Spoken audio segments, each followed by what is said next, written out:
Tezliklə əlillik dərəcəsinin təyinatı ilə bağlı proseslər tam avtomatlaşdırılacaq.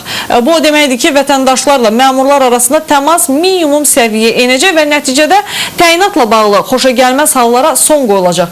Əmək və Əhalinin Sosial Müdafiəsi Nazirliyindən bildirirlər ki, bu istiqamətdə işlərin böyük bir hissəsi artıq yekunlaşıb. Gələn ildən sağlamlıq imkanları məhdud olan şəxslərə əlillik dərəcəsinin verilməsi ilə bağlı avtomatlaşdırılmış sistem işə düşəcək. Artıq işlərin böyük bir hissəsi həyata keçirilib.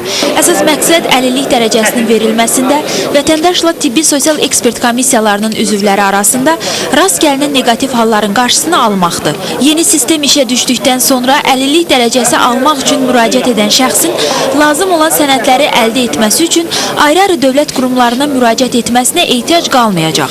Bütün informasiyalar dövlət qurumlarının məlumat bazasından əldə olunacaq.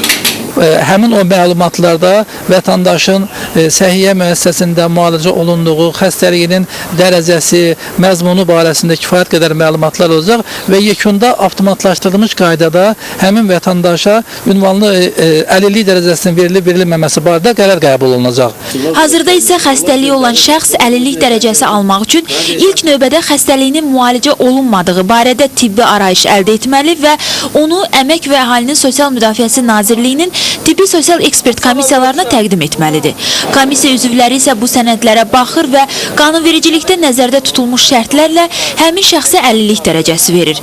Bütün bu proseslər isə həm vaxt itkisinə, həm də vətəndaşla komissiya üzvləri arasında mübahisələrə səbəb olur.